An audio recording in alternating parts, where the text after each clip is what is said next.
Okay, 2:30. Okay. Yay! Okay. All right. So we are back for episode 3.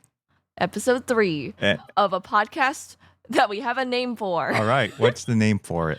We draw conclusions. Draw conclusions. Awesome. Yeah, So- we do. That's what we do here. Okay. I draw And I have lots of conclusions.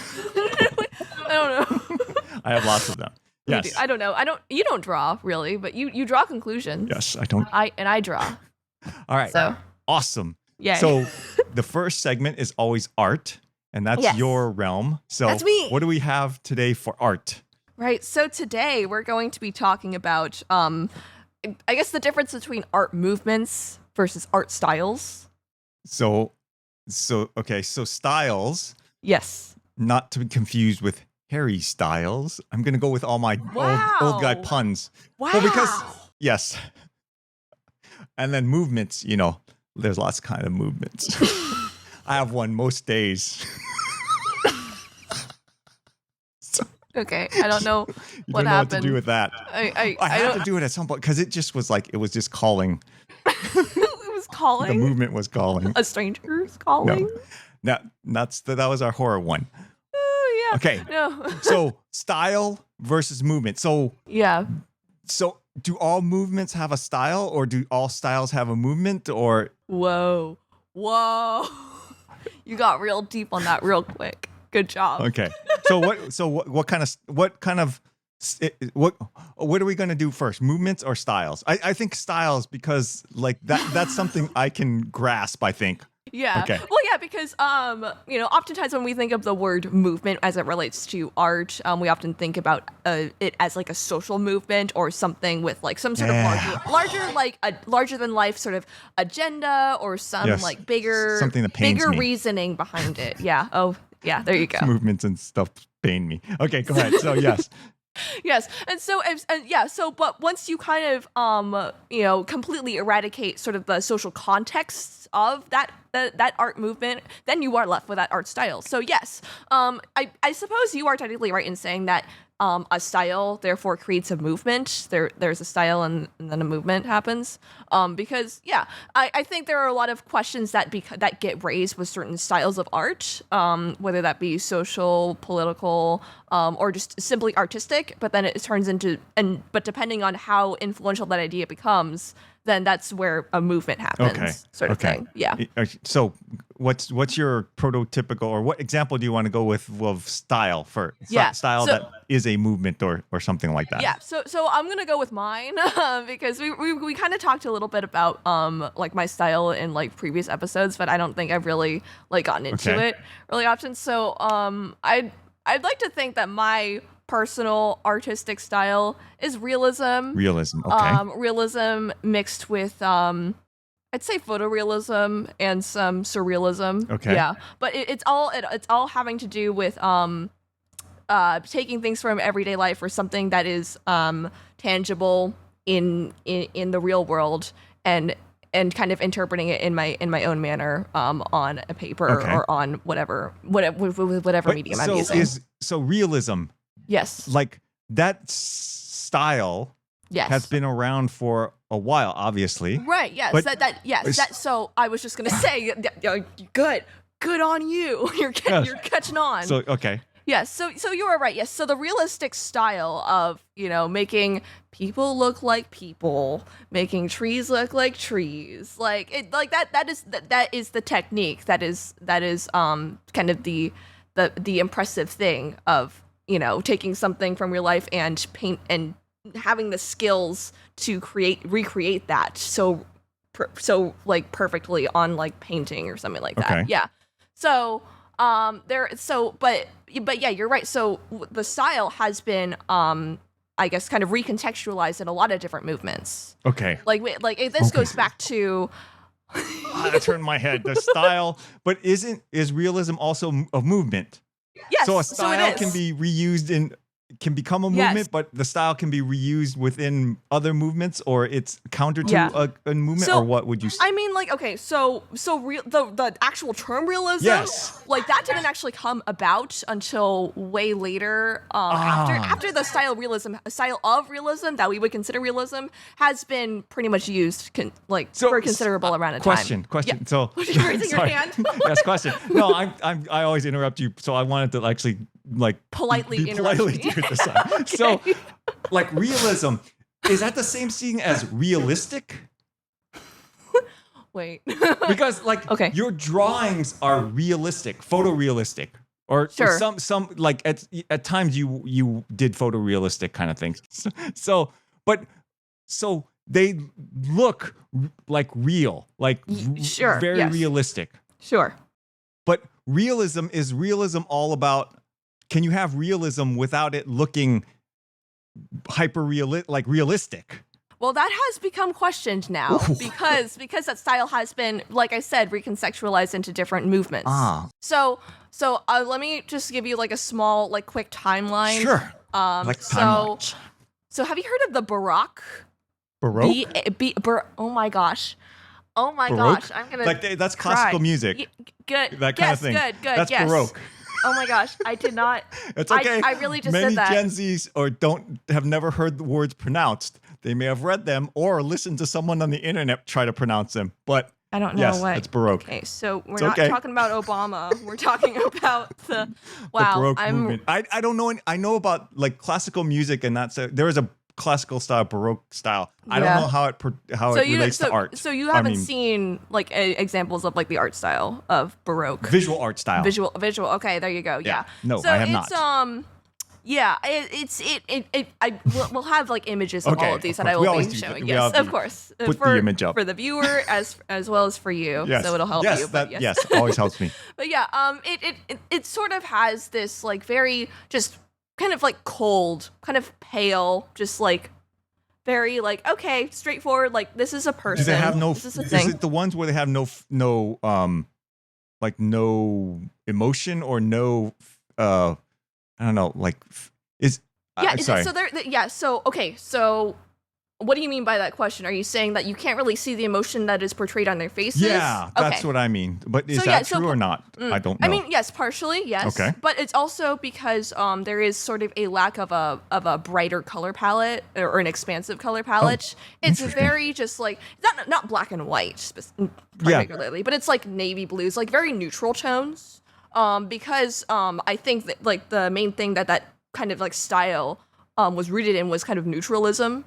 And Okay. just so everything was muted, kind of. yeah, that's a good way to put it. Yeah, and then came about things like what are some things like romanticism and like other like what's it called, like the Renaissance, like Okay. also all these like much brighter Okay. like art styles that would take kind of like the same things that they were already doing in the Baroque one, which was they were creating these like characters that were realistically portrayed, that you could see that these were people, they were represented as such, but they went and like added other elements, mainly color palette wise, and also kind of like scenery wise to make it more grandiose. So that's after the Baroque. Baroque. Yeah. They added to that. They started adding things to it. expanding color palettes and expanding scenery or background on top of it. Like that's yeah. I don't know. Like I'm kind of keeping it pretty generalized. Okay, I sure. personally don't really know very much Yeah. about those two, but Okay. yeah. But I'm just trying to kind of provide an example of like how like movements are influenced off of each other, Okay. based on sort of the questions that kind of get raised up Okay. from the kind of works that they make. So yeah, Baroque. It had this sort of like colder kind of look to it, and like while it was neutral, yes, some people could say that it was neutral. A lot of other people were like, "That's boring. That's like that doesn't." But that doesn't evoke really capture emotion." anything about the person or It captures something like objectively, sure, but yeah, but that's not. But that might not. It might not capture if like you actually know the person. It might not capture the person though. yeah, right, Right? yeah. Because someone who like a painter could paint somebody very neutrally Mm-hmm. and capture their image accurately, Yeah. very accurately. Yeah, But which is then- very impressive. Then But a family member might come and say, "But that doesn't feel like my dad or whoever." Yeah, It's like that huge. you're missing something by doing neutral, muted palette stuff that you're not capturing the whole person or Yeah. something like that. So then you get another movement because you're asking, well, how would you do that? yeah, Or how could you change things to do something different than the current style or Right. movement? Right? Is Yeah. that kind of what you're going? Something like that.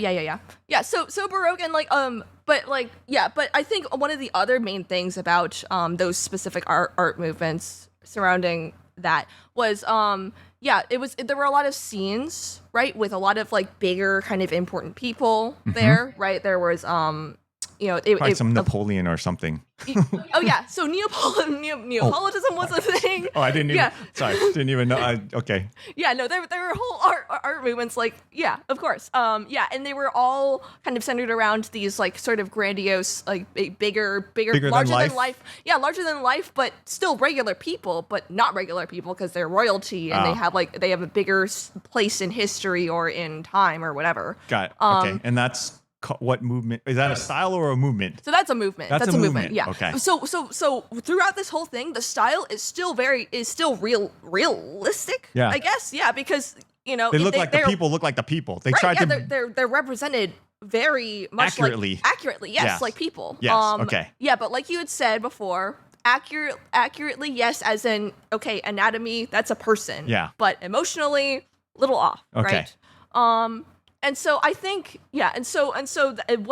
but whenever I think, like those movements, like there was that whole series of them where they were constantly just changing, like how that person or how those like things were represented, right, got based it. on different color schemes and other elements, I like kind in a of can background. visualize it. It's still like it's still recognizably human person, realistic. This like one just like no like mute, just like maybe it evolves over time, right? The scenery and the color palettes and things change over time, but largely that it seems like consistent, right? Okay, go ahead. Sorry. Yeah, right. And so that's where the realism movement starts to come about. Okay. Right. So Impressionism happened. That's kind of when they were like, okay, so all these people are making these people. Now we're going to kind of focus more on light. We're going to focus on. Oh wait, sorry, no, crap.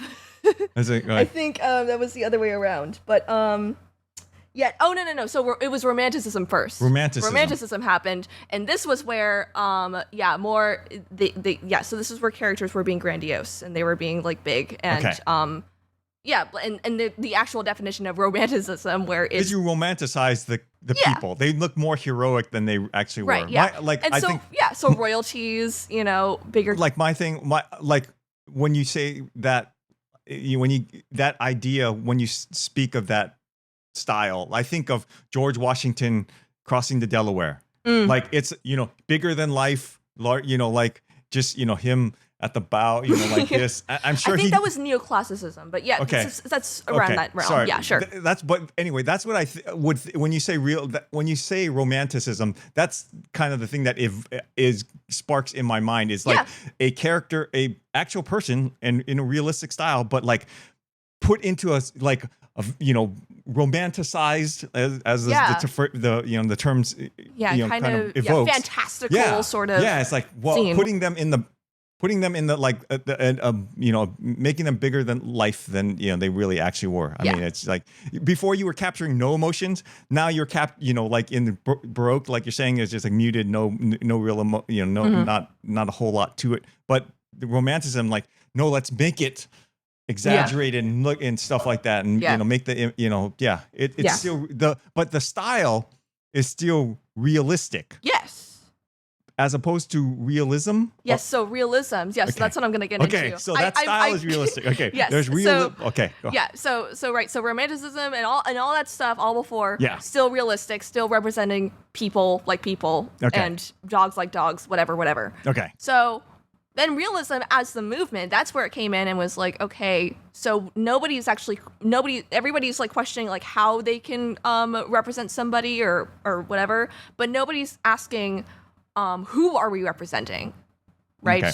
And Okay. so there was this painter, Gustave Courbet. He was a French painter, and I think he was the one of like I don't know if he necessarily started it, but he was like one of the main kind of frontiers of this movement, where he like himself said, "I'm just going to paint what I see."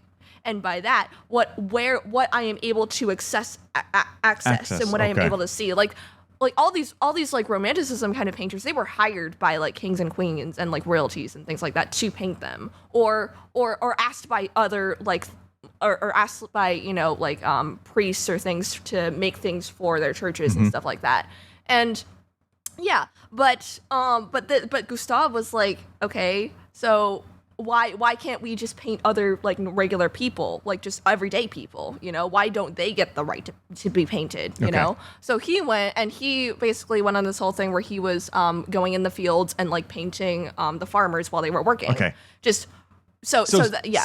Realistic style. Yeah, still in the realistic style, but calling it realism as a movement because hey, this is what life is actually like. Because the scenes that he was depicting were actual realistic scenes. Yeah. Versus the romanticized vision of of an event or of a person or something. Yeah, that sort of thing. Yeah. So that makes realism.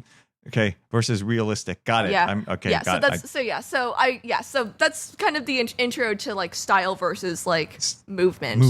So style without the context, then that's dated back to however long. So can you have a movement and a style that are intertwined, like that you can't separate from each other, or is that that's not really that? They're not usually that intertwined. I mean. Sure. I mean, yeah. I think that's most certainly applicable to Cubism. now. Oh, Cubism. Cubism. I actually know that one only because I think I've heard it a lot of times because it's always Picasso and Cubism, right? Mm-hmm. Cubism has to, like, the style and the movement are one and the same, right? In a sense, yeah. Actually, I'm not even sure. Okay. I'm thinking about it, and maybe that's not true, but like they're very like. Can you do cubist? Like, can you use the cubist? I guess you could use the cubist style in in a different context. Yes. Right. You can. I'm sorry. I'm throwing us way off. No. You're on the right track, Dad. Okay. I'm glad that you're thinking about that. Okay. Yeah. So so like I said before, style can be recontextualized into various different movements. That's the main part. But yeah, like you're saying, are you saying like can a movement create a style? It seems like the start of the Cubism movement like had to start with that style. Right. Right. You couldn't have the Cubism movement without the style. Well, okay. Could you? That doesn't seem to make sense. I mean, okay, you're kind of there. So yeah, so movements don't necessarily start with like a style necessarily. They usually start with a question or some sort of like philosophical kind of idea. Yeah. And then that is therefore interpreted in a sort of different style. I think.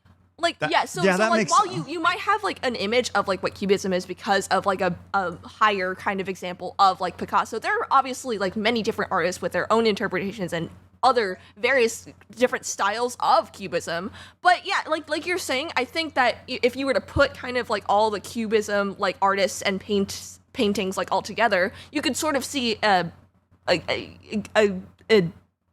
common thread through all of them.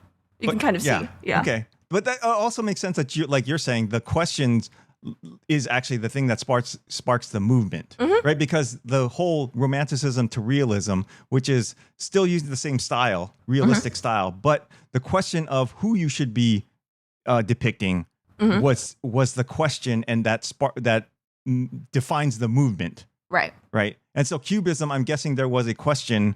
What the question was like, how do we draw with just line? I don't know what the I question would be. I personally haven't done enough research on Cubism to know, but I'm guessing, but it sure seems like each movement is, as we've like walked through things so far, there's some question that the artists are trying to answer that leads to this whole, people, a lot, not just that one artist or but a whole group of artists and therefore a movement, because you can't have a movement with one. But a whole bunch of people like going, okay, let's answer this question, and even within that movement, there's probably, I mean, they probably use subtly different styles, subtly different focuses, and all these other things, but the movement as a whole was trying to answer a different question that based on the previous movement. Yeah. Right. Right. So they evolve. Movements evolve one to another.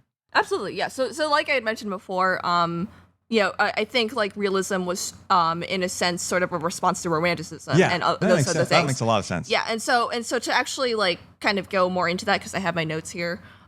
Realism, like because it is mainly defined by its sort of response to impressionism. That's how we can define what it is now. Because impressionism response to impressionism. We're going with to impressionism. So impressionism is a response to realism. Yeah, that one. Okay, and what is so we need impressionism. Boom. What is it? Yeah. So that's like Claude Monet. Okay, Monet. That's what realism did, like stylistically, not just movement wise, but style wise, was an attempt to represent subject matter truthfully without artificiality and avoiding speculative and supernatural elements, right? Okay. And so impressionism was like, okay, so what if we were to include some of those supernatural elements or things that were kind of added that. I wouldn't say that necessarily. It didn't really add it more. Added more emphasis on certain aspects of painting and technique. So, for instance, what they really did a lot was they had a really big influx on light and how light was represented. I'm sure we can post something of like Claude Monet, and like I'm personally not like my favorite artist, because I don't know, I don't love his paintings aren't that interesting to me, but like for the time, the way he painted light, and also specifically showed the brushstrokes. So that was another huge thing. Yeah, because when I think of realistic, I don't think of seeing the brushstrokes. Like, it's not a painting that looks like a painting. Yeah, it's just it's a replication like it's replicating the person or the scene, whether romantically or realistically. Yeah. But you're not supposed to like be able to see the brush strokes. You're just supposed to see the scene. Yeah. Right. Versus are you saying that impressionism, you are supposed to notice the brush strokes?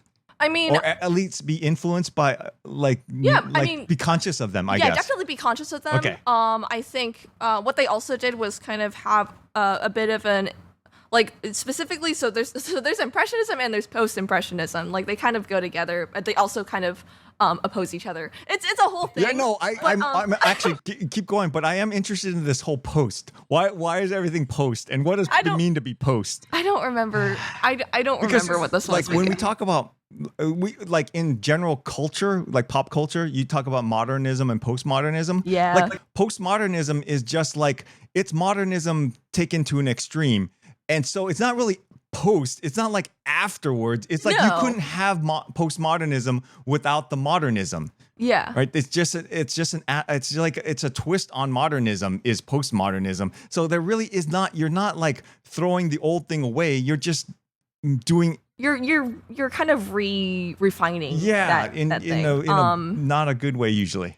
Well, okay. So go ahead. So impressionism. Well, we're gonna have to do our research on what the post part means of the art movements like that. That is a question. That's a really good question that I'm gonna be thinking about and researching. But which we might be able to talk about in another podcast. We can talk about that. Yeah, that would be good. But so what post impressionism did, impressionism already kind focused of like on light, you said. Yeah, it focused on brushstrokes and things like that. Okay. And then post impressionism was like, okay, you guys are focusing a lot on light. Let's focus more on the color part too. So what they did was they were like, how about we don't mix our colors? How about we just lay them out? So how do you get colors without mixing colors? What did you? I'm saying like mixing like on a palette.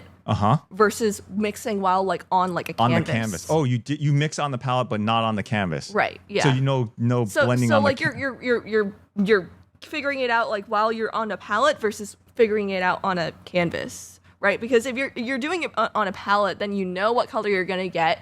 You're gonna put it on there. On there. Okay, yeah.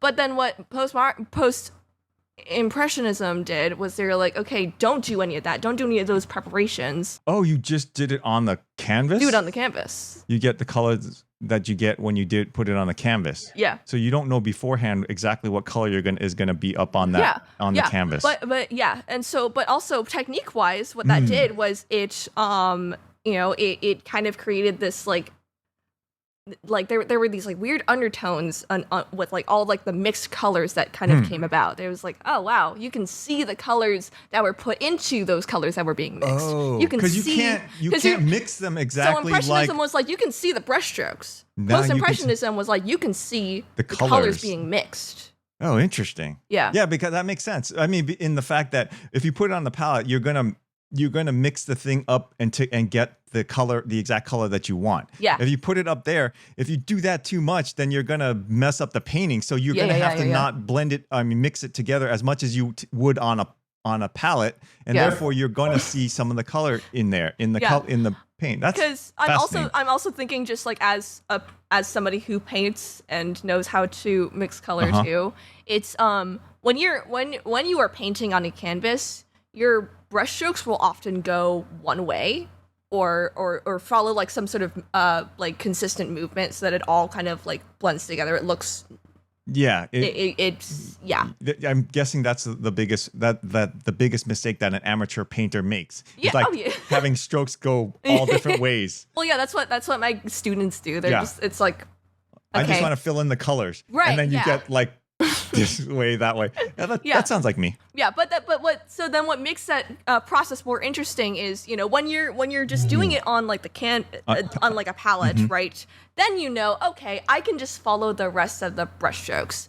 So then that means that if you're doing the opposite, where you're not preparing any of your colors, you're going up there, you have to mix these colors with the painting, the flow of the painting as well. You can't just mix it like you would on a palette, which is like this. Because if you're on your palette and you're doing it like this, that's not the same, I right? see what, but yeah, so then you're taking what you're doing, what you would normally be doing on your palette, and you're going it up here. Instead of doing this, like if your painting's going this way, you have to mix it this way too. and because you're like, oh my gosh, I can't even stress enough how important like brushstroke and like brush direction is when it comes to painting, because it adds so many different effects. Okay. But yeah, that's part of the I'm fascinating gonna throw thing. you a big curveball. Oh boy. It's the YouTube people that put dots of paint on and then do something either with like a foil ball or something and then make an art. See, is that in any way related, or are you just gonna get mad? I'm not mad. No, not mad. I'm just disappointed. It's like, what, that's not exactly what you mean by art, or because at that, or is that craft? Is that a craft? It has a sense of craft to me. It's also the fact that it is a YouTube video. It is being filmed. It is for some sort of audience. The art, the creation is the thing, not the result kind of thing. And the creation is something that's playful. It's like all I'm doing is putting dots down, and all I'm doing is adding the and it's like, oh, this is something that you can do too. Like that's why it would be craft to me. Is because of that. Sorry to throw you off. It's not something that it's I mean, I'm not mad necessarily. It's just like, that's for an entirely different audience. That's one thing that I've in these discussions. It's like really figuring out who the audience is for each of these things makes a big difference in how invested I feel in like getting argumentative or excited about it. It's like that's just for like for YouTube, or that's just for like viewing this and that. So anyway, that's also another conversation probably at some point. Okay, sorry, go ahead.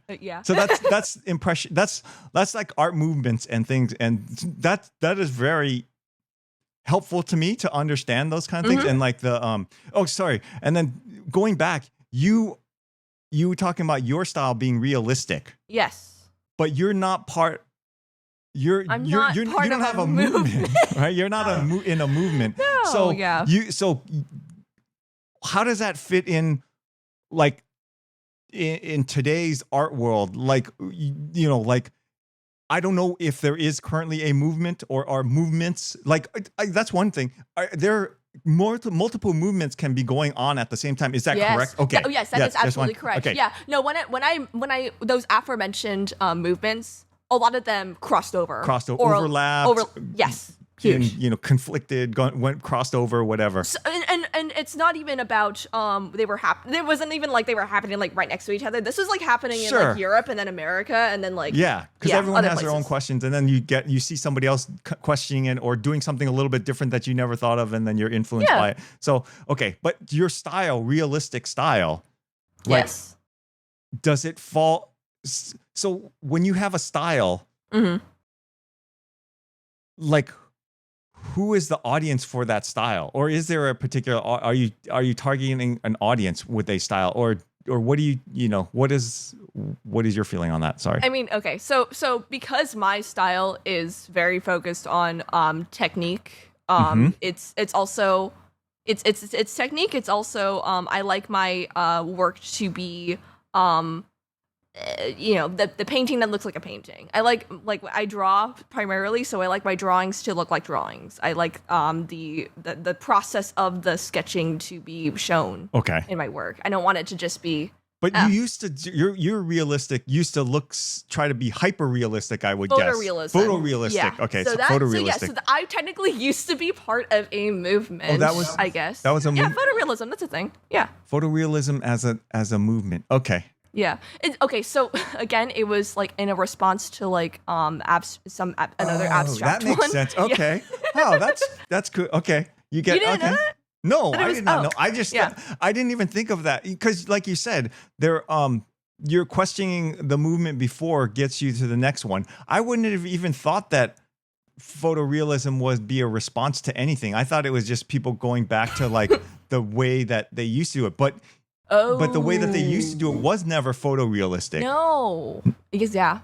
The painters still wanted it to look like a paint, or they didn't try to not make it look like a painting. Yeah. Right. Well, yeah, because obviously photorealism came about after the creation of photos. Photos. Yes, of course. Okay. Yes. Okay. As did realism, actually. That was sort of around the time when like photography was becoming a thing. Okay. But that's besides the point. That's a whole other thing we can get into. Okay. Realism art versus like photography and blah blah blah. But yeah, no. Okay. Yeah. So photorealism. You used to be photorealistic things. Yes, that was So photorealism, that's like a separate thing where it's like like by definition, it's an artist making art that looks exactly like a photo or something that's already been captured as a photograph, and then just redoing it, but just making it like, whoa, hyper realism, yay. Okay. Which I did. That was something I did. I used a lot of photo references for my work, and I just made it look like the photo reference. And yeah, so yeah, I technically did take part of that. But then after that, I was after high school art, where I was actually challenged creatively, and now I'm in college, and I mean, my entire like educational profit I'm getting is by being creative and being experimenting consistently.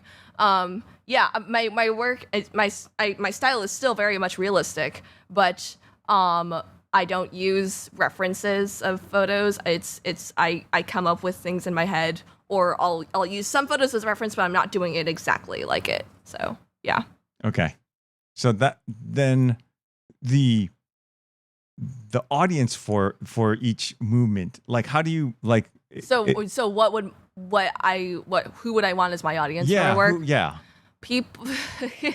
Well, it's kind of hard to say, because like I think we've talked about this a little bit before about the current state of the world and the digital world, where a lot of work or art is presented on phone screens. And just something like little, where you can't really where you can't like sit and zoom in or like whatever to really appreciate the technique or like things like that. Also, like we had also mentioned, I think previously, was it's very different from standing in front of an art piece rather than just looking at it through some sort of lens, you know. And so my work, I think, is work that needs to be experienced in person first of all.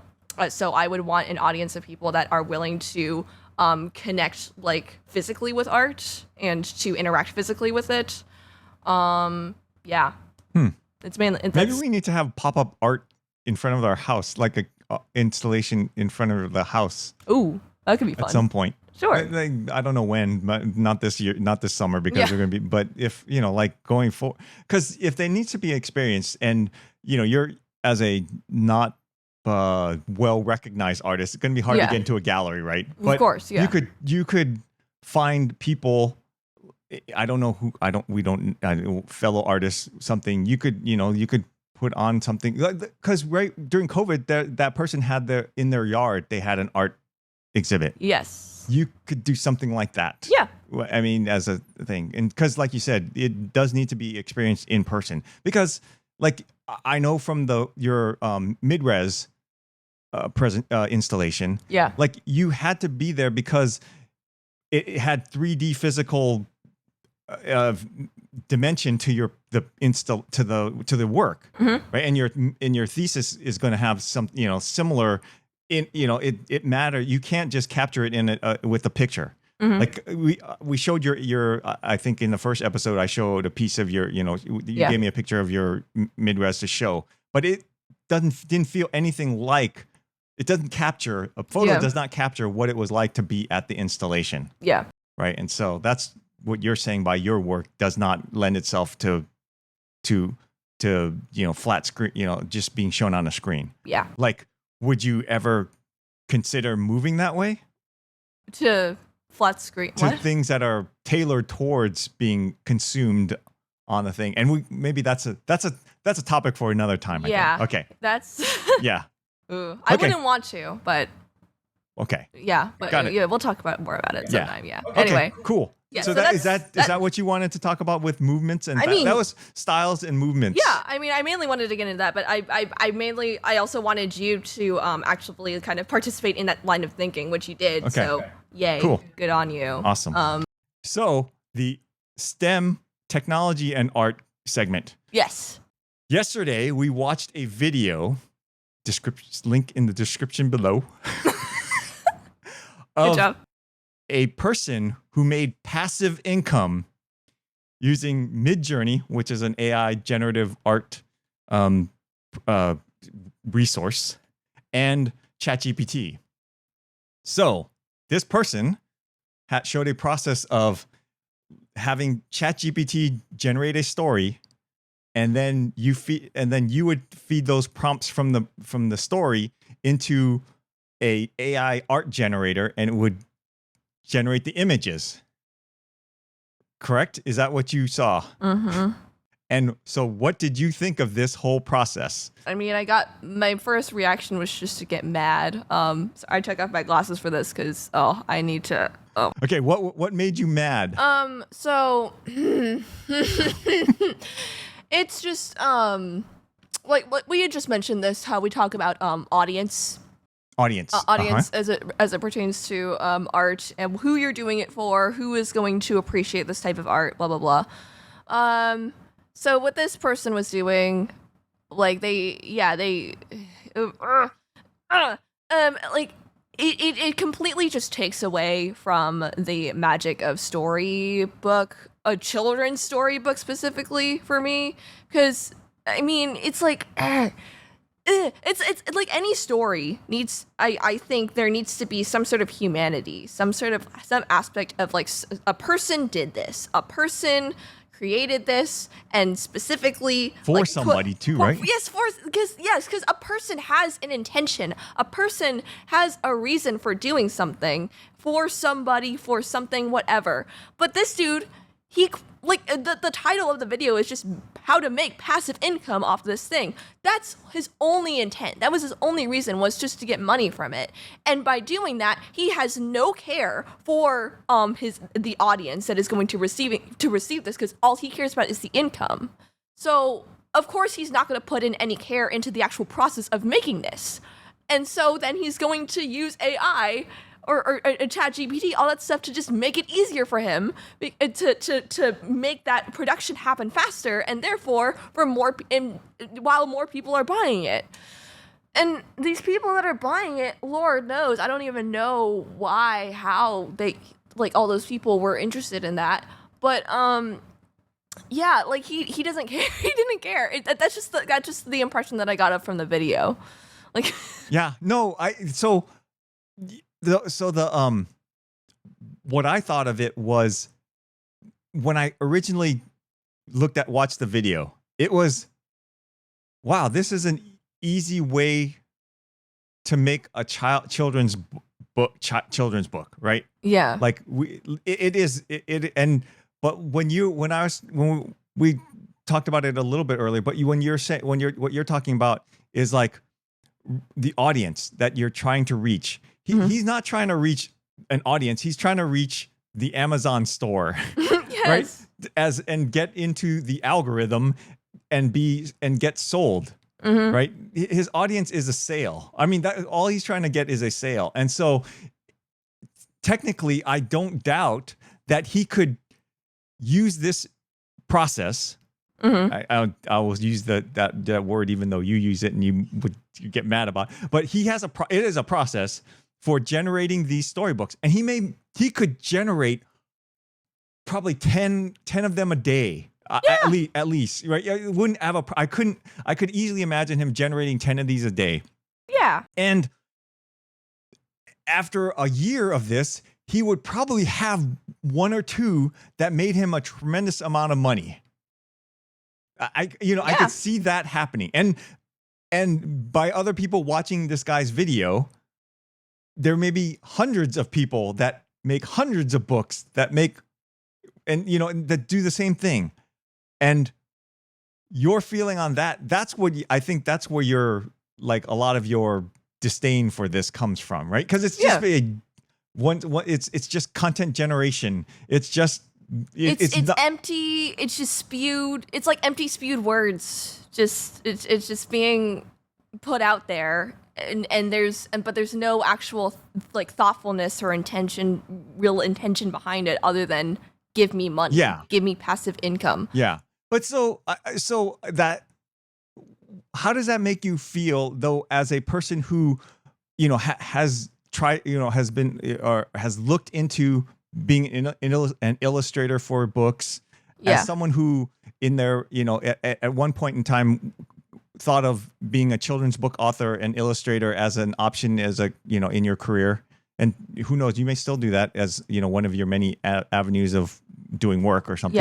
I don't know, but what do you think of this as a competitor to that? I mean, and go ahead. If we're talking about like the AI art taking over the world, along those lines. I mean, this is one specific example of children's storybook, but in general, as a physical artist, do you see AI generative art as a competitor?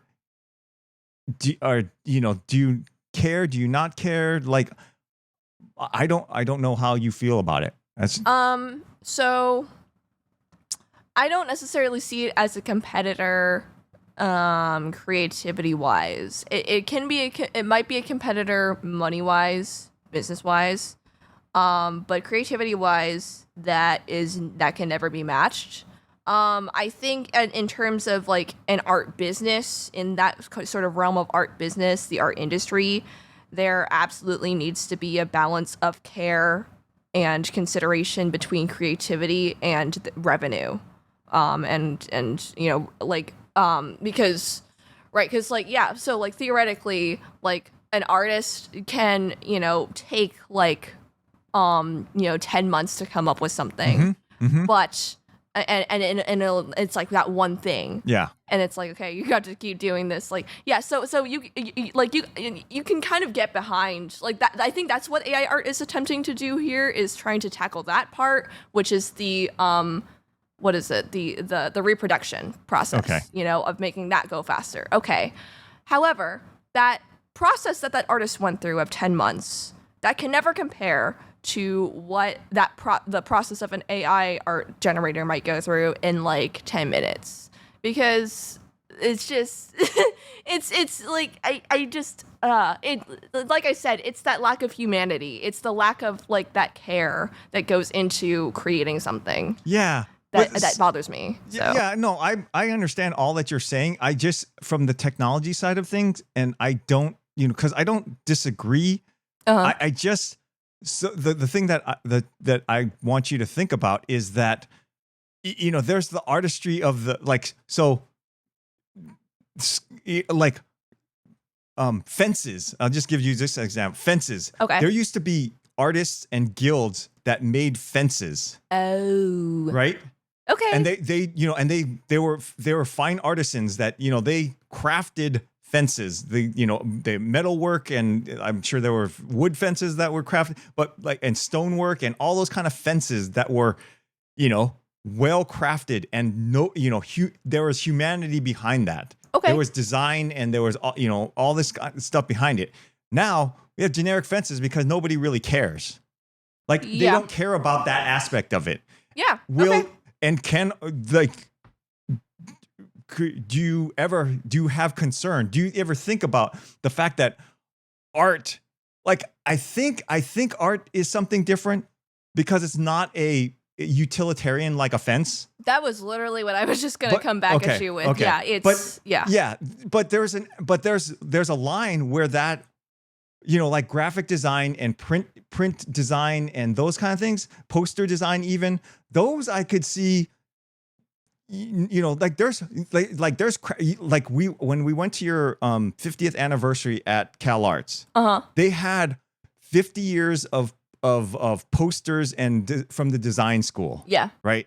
They were, there's lots of heart and lots of humanity were put into these poster designs. Yeah. I can see in the next 5 years that their poster designs are so bland. Nobody cares whether there's only a very small subset that would really care if there's humanity infused into a poster. Yeah.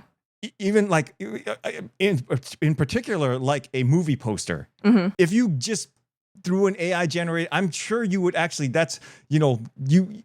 every movie poster making can easily just be replaced by, an AI art generator. Because absolutely. It's not like there is no humanity behind those things. And so that's where artists will start to lose jobs. Yeah. Right? There's less jobs for artists because those kind of things can be replaced. Yeah.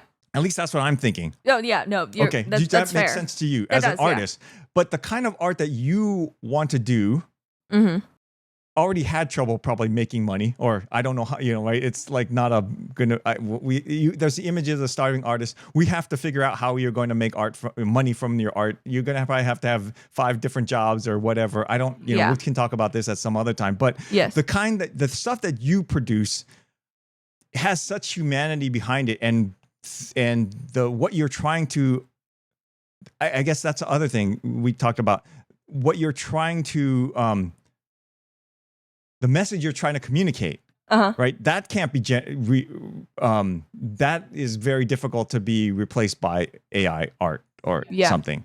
So yeah, I think, and I also just want to expand upon like what we mean when we say humanity when it comes to this too, is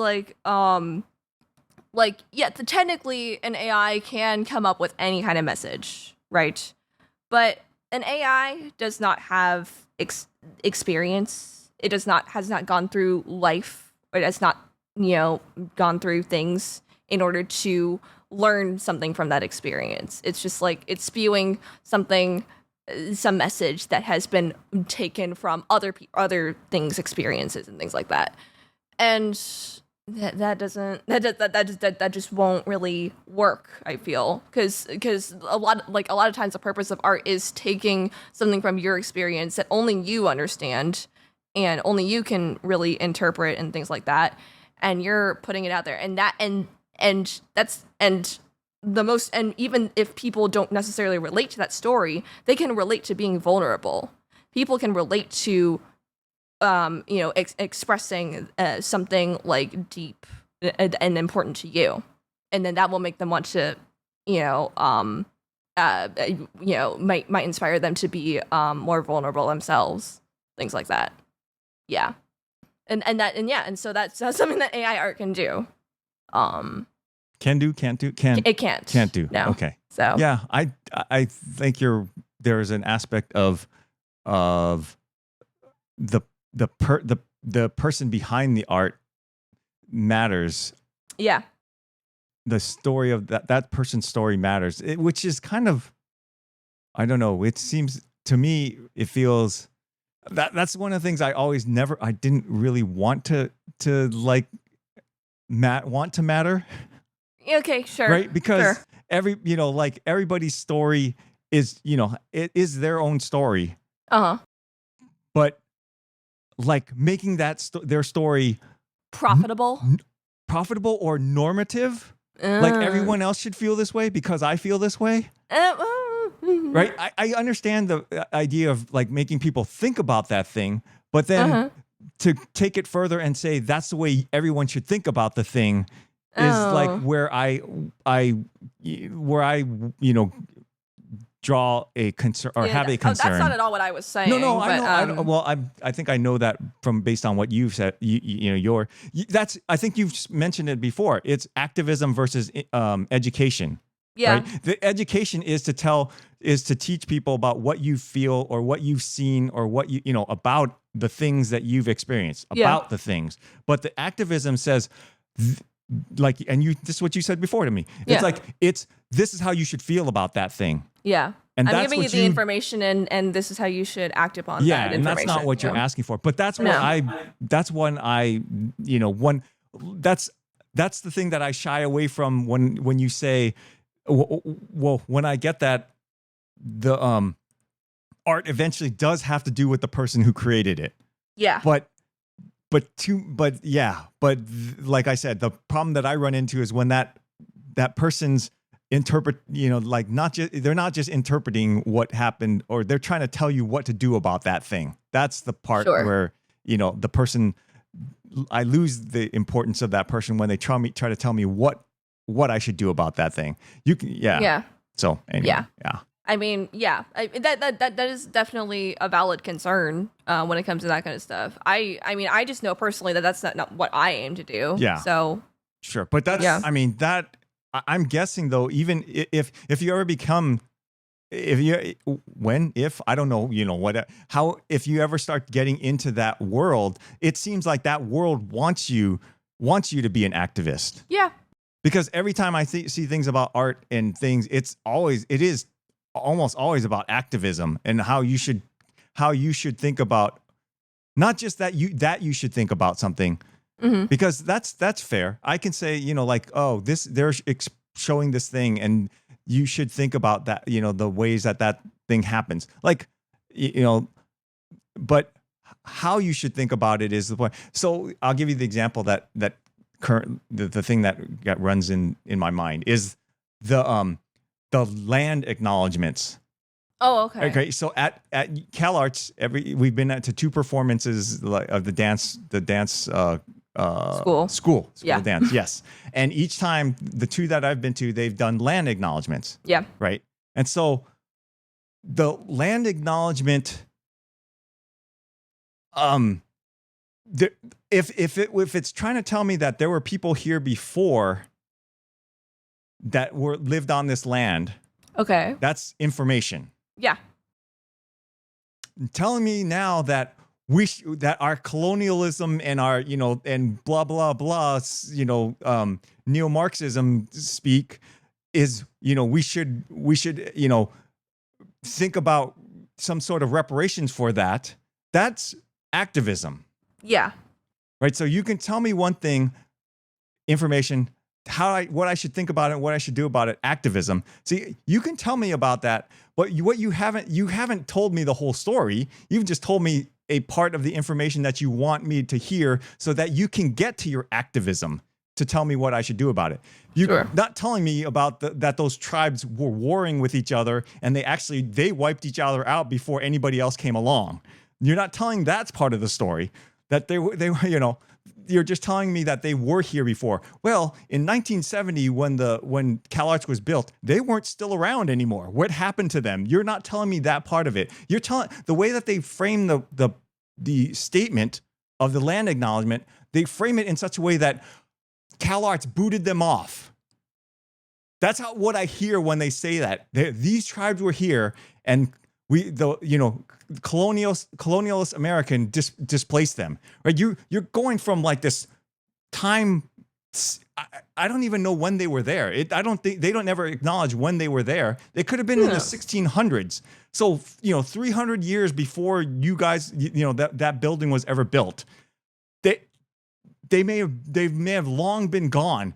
And then but then you're supposed to feel bad and about that this school was built on this land that they had abandoned like hundreds of years before. I don't know that that's the story, but that could easily be the story. And they're not framing any of that. All they're doing is trying to be activists by giving you a certain perspective on a story and getting you to feel a certain way about it. And that's why I hate art activism. And I'd rather see an AI.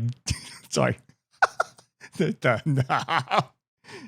ahead. No. React to that. No. Okay, so I agree that that's kind of a little bit extreme, but that's what I do. But the activism part of it is, I guess that's what we always get from art. Is that inherent to art, or is it? It's not necessarily inherent to art. I think there's again, it's back to our conversation about styles and movements. It's more of a movement than it is an art thing, I think. I feel that art, in a sense, sort of becomes a movement because it is placed, again, it's recontextualized and put into something else. Yeah. So activism could be a movement, like art activism as a movement. Art activism, absolutely. That is definitely a movement, yeah. Yeah. And that's fair. That's happening. Cool. No, that's good. No, that actually frames it very well for me. Like that, calling it a movement. Yeah. Is like a reaction to just art as sterile art and something they said, or as information. There's a certain segment of art community that wanted it to get people to do things. Actually, I hear that all the time. Like artists wanting people to do things. Like I want my art to, provoke people to do things, to action. Sure. But that's not. Yeah, that's the movement. It's a movement. Okay. Yeah, that doesn't necessarily all encompass what art is. That's most certainly not. Okay. No. That's very good. No, that's really interesting. I would. Yeah, it's a really. I think it's a good. What's it called? It's a good point to make. To point out that sort of difference between the two. Because if you don't, then then art is going to get confused with that movement. Which is why I feel that's why I brought it up, that it's important to separate the style from the movement, the art from the movement. Yeah. Thank you. You let me rant again. It's all good. It's entertaining for me, and then I get to respond and calm you down, okay. and then we get to hear where you're like, oh, that makes sense. No, you do a good job of that. This is why you can only do this podcast with me, because pretty much. It wouldn't work with anyone else. Yeah. Well, yeah, it'll be interesting if we can ever do the part where we interview people, because I don't know how that would work. You would have to pretty much take it over. I'd be the moderator. No, you would probably pretty much. I would if it's with other artists, I would largely just let you take the lead, and I'd just be like, sit back. Yeah, for the most part, I might say something about just like how this is coming across to a layman, but other than that, like I wouldn't interject in the same way, because it's not you and me. Like you said, like you just said, it's only you and I could do this, because we're not yelling, we're excited. Yeah, we're just excited. That was another option for the name of this podcast, which would be perfectly fair. That could just be a name for an episode where we're just yelling at each other. That's pretty much all of them for. And honestly, that's just all. Final segment. Final so this segment is yours. is pop culture or culture, and this is my turn. Yeah. And so I have to ask the questions and listen to your answers. This one yes, you do. Particular. I never do a good job of this, but I'm trying to do a better job of it. I'm glad. Hey, self-awareness, that's the first step. Good job. I'm not doing a good job of it. So I'm self-aware that I want to do it. I'm not doing a good job of it. But this one is the question to you is, how do you get information as a Gen Z person? Where do you get information from? From the smartphone. Okay. So like what sources of what specific sites or apps do you get information from on that device? I mainly get it from social media and Which social media? So Instagram, Okay. TikTok sometimes. Yeah, mainly those. And then sometimes Snapchat, but yeah. Okay. And then you watch lots of podcasts on YouTube. Oh yeah. So yeah, I was gonna mention that. So because YouTube I don't really consider social media. Okay, true. So yeah. I was gonna say YouTube as well. Okay. Yeah. So you get information from those sources. And so how do you know what to trust? So I don't know if I found any of them that I can trust necessarily. I find a lot of like the main ones that I do, I will first, my first step is always to like look for first of all, I always try to find something that I even agree with remotely, because a lot of the things that get spewed in my direction are very left, liberalist, and just like or not and it doesn't even have to be political. It's just things that I just don't agree with. Okay. And it'll just kind of turn me off from that. At the same time, though, if there is some sort of video that is in a direction that I don't agree with, but still has an interesting conversation, I'll still watch it. Okay. But then there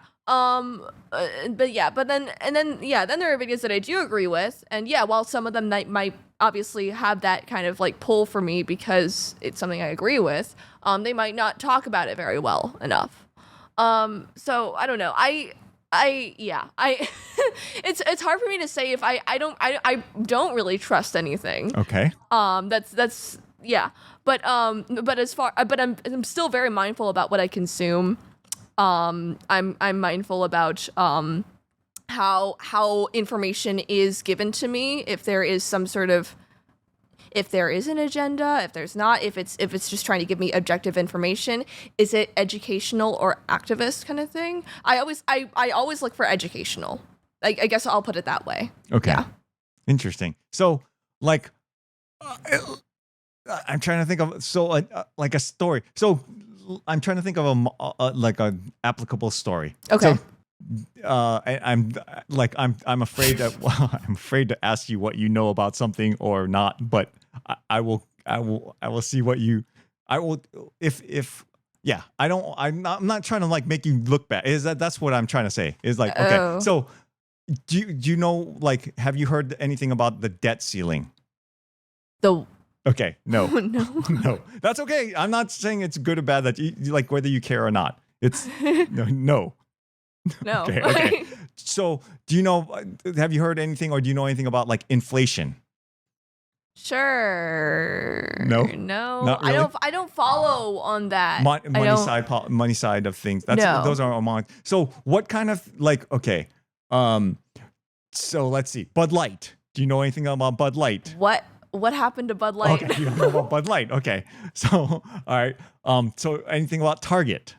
Target? No. Like the store? Yeah. What? No. Okay, so what is the big news thing that goes in your feed current? Is there any big news item that that you've seen recently? You don't care about news. I honestly no. I don't. Not a lot of news feed goes into my stuff. No.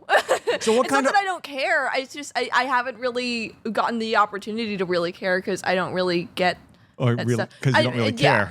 Well, sure. So what kind of information, like recent information, do you like? What is a story that comes to mind when like when I say what news has come by your through your feed recently when I ask you that question? Okay, I sound like a really good representative of Gen Z, but just really bad as an individual. I don't really pay attention much to a lot of like real life news of like politics and like money things and what, Target, Bud Light, what the heck is going? I don't. I mean, yeah. Okay.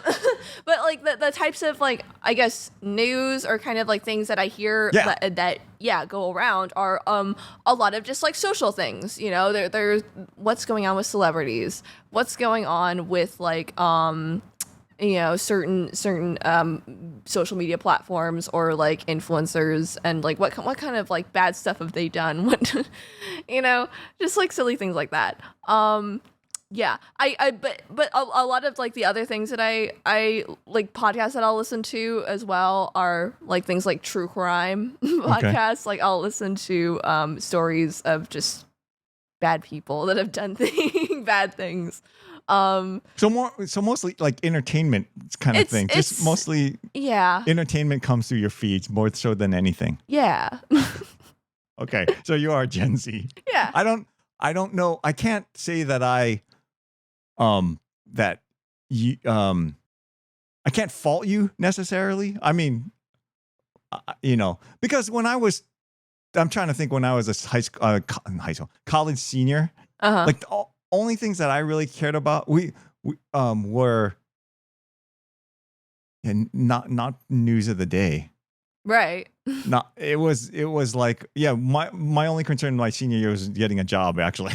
Yeah. Like graduating and getting a job, right? Same, yeah. That kind of thing. And so, you know, whatever we would watch, whatever goofy shows we would watch as, you know, in college, you know, you know, Simpsons or whatever we would watch. Sure. Just goofy stuff. And yeah, and there was really no focus on news of the day. Yeah. So yeah, okay, that's fair. Yeah. Okay. So I want to ask you a question then. Sure. So why do you think it is important to follow the news? So okay, it's more of a two-parter. First of all, why do you personally follow the news, and why is it important to you? And number two, why do you think it's important for me and my generation to follow the news? Okay. So the reason that I find that it's important to follow the news is to be aware of things that could happen. Okay. Like be prepared for things that could happen. Because you know, if as a regular person, you know, you have your routine. Mm-hmm. You girls need to go to school. You know, we need to get you to school, get you home from school, cook meals, you know, all those kind of things, right? Mm-hmm. Our normal everyday things. Yeah. You know, and when you guys were growing up, especially when you were younger, getting you to sports or getting you to confirmation or getting you to whatever activity you needed to get to. Yeah. Right. So you're stuck. You're not stuck, but you're focused on all those things. Mm-hmm. And what if like the city was planning to condemn our block? Oh yeah. And you weren't aware of it because you weren't following along. Right. Right. So there are like, so that's why I think things like knowing that China was shut down for the last 3 years, like they locked people in their houses, right? Yeah. That they had like lockdown was even worse than what we had, and ours was not good, right? Right. Yeah. But they had lockdowns where they locked people in their homes and said they couldn't get out, they couldn't leave their block and stuff like that, right? And so knowing about why is that important? Well, because of that, you can know that their economic system is all messed up because of that. Even, you know, it messed up ours.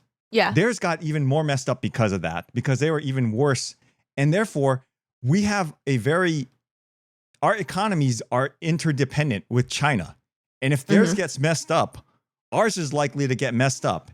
And therefore, I should be aware of that because it could affect whether I'm employed or not in the future. Mm-hmm. So news that kind of affects me that way. The other way is, you know, other things that, you know, like inflation is problematic. So inflation meaning that the cost of things have gone up. You see gas last year $3, now $4.50, $5, right? Out, you know, in California wise, right? So knowing that I knew that was going to happen because I had seen news beforehand that prepared me for that thing. Right. And because of that inflation, there's all these other economic things they're doing, like raising interest rates. And what happens when you raise interest rates? Well, that means it's more expensive to buy a house. So you know how in the last 2 years, interest rates were near zero. Mm-hmm. And therefore people were buying houses and the price of houses were going crazy, right? We saw that, you know, Our house jumped like 40% or something, in value, like on paper value. And so, but now with interest rates rising, people can no longer afford the same price for a house with the interest rate that as high as it is. So therefore, either interest rates have to go down, but that's not going to happen anytime soon because it will cause more inflation, or housing prices have to go down.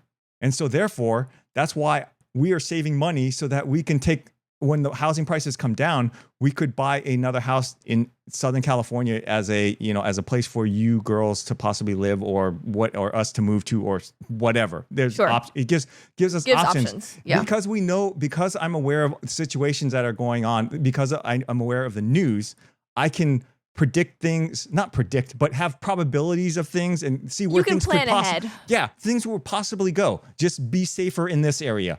Yeah. Don't worry about this thing, but be worried about this thing. That's why it's important for me to be aware of the news. That's why I follow news. Yeah. Why should you follow the news? Because similarly, you can see you can plan ahead for your future. Yours is mostly for the future. Mine is like future, but also like what's going to happen right now, like in the next 3 months.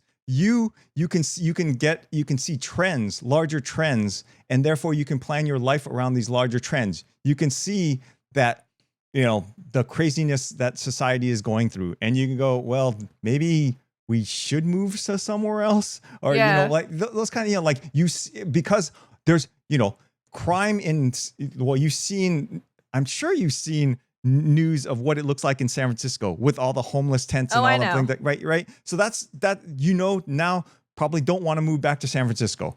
No. Those are the reasons you should be, the reason I think you should look at it, because then you can look for places 5-10 years out. You can see you can look for patterns, you can look for where things are going, and then you can understand how you want to plan your life around those things. Yeah. That's why I think it's important for you to follow the news. Yeah, that's fair. Yeah. I mean, I am trying to get more into that habit now, of doing that. But like you had said, I want a job. I'm trying to figure out how to adult.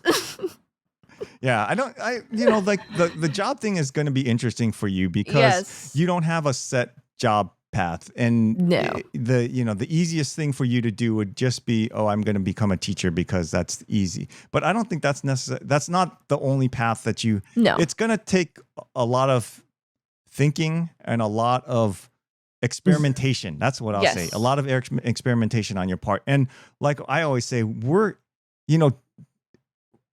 always here. I know. And I don't. Here's not a cultural, kind of a cultural thing, right? Like, do you think that we have some expectation of you of what your career and your life should look like? Do you feel? Yeah. I mean, I think you guys have kind of like loose expectations. I would think like you guys want me to be able to sustain myself and take care of myself. And but what do you mean by take care of yourself? I mean, I see, like, I don't have the expectation on either of you that you need to be independent of us. Like, you're only successful if you live on your own and have your own, like, if you. Well, okay, so I was also going to say, like, be like a functioning member of society. Yes. Like, that's no. Yes, of course. Yeah. Sure. But that's about it. I mean, whether you're a functioning member of society at home, at our home, or elsewhere, or I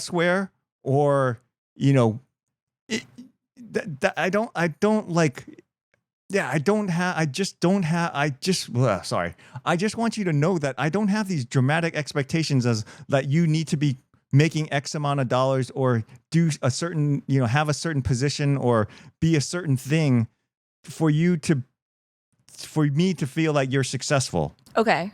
Yeah. I don't even know what, like, honestly, I don't know what I don't know what success looks like for you, because that's kind of up to you. Yeah. I think, like you said, the only measure of failure I would have for you if you're not a functioning member of society, like Yeah, sure. like you don't contribute to anything. I mean, right? Like that's the only thing I can think of as a counter to success is like utter failure would be like you don't do anything. Yeah, But yeah, that's I can't imagine that. So but success. I can't. I don't know what that looks like at all. Yeah. I'm not saying you can't be successful, but I'm just saying, there is no. Yeah. There's no path for success. I don't know what that means. Yeah, I get that. Because like for me, so I'll do this. Sorry, it's the kind of the mom thing, bringing it back to myself. Right, success for me this is what part of this is success for me, my life. It's like doing this with you. That's a very big success because I have a 21-year-old daughter that wants to have conversations with me and cares about what I think about things, and I care dramatically what she thinks about and what who she is and where she wants to go. We're only 3 episodes in and I'm already gonna cry, but thank you. No, okay. but that's success because what I could just imagine, like the worst thing in the world I can imagine is like you just do your own thing and you don't care about what like you make tons of money. You're a world famous artist. Okay, but I don't spend time with you guys. I never. Oh no, that would suck. Yeah, no. Yeah, that's what I'm saying. So that's why the success for me is like I can't imagine a bigger success for me than this. To having this conversation, being able to support you in what you want to do. Same thing for your sister. Mm-hmm. I don't talk to your sister the same way because we don't clash as much. We don't have as much dramatic differences. Like I talk to her and we're like, yep, that makes sense. She's like, yep, that makes sense. Like, I just ask her, how would you think of this?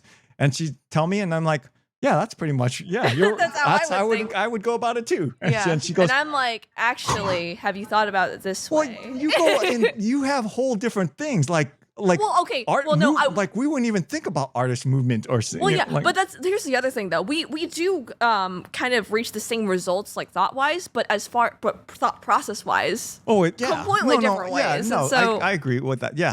I mean, yeah, you're still like we always talk about it. You still are largely. I mean, you're a lot like your dad. I mean, we have the same values and things like that. Yeah. Morality and values are still the same. It's just that you've always done this, but you've always want to understand why. Yes. And that's not a bad thing because that's from my side of things. You understand why I like to understand why for things, but in a different way than you interpret that same question. Yes. It's really, and we have a different type of curiosity for sure. Yeah, it's interesting. Fascinating. And that's why we have this discussion in this podcast. And that's why we go in wide ranging. And Dad goes on his tangents and I sit there and I'm like, all right, I can work with this. Well, do you know why I can handle your rants? Yes, why? Wait, do you actually don't know why? No, I don't know. Wait, I have no idea. Like that's not that self-aware. I'm a computer programmer. I don't know. I don't understand other people. I don't know why. I'm glad you're self-aware about your unself-awareness. Oh yeah, I completely understand that. Yep.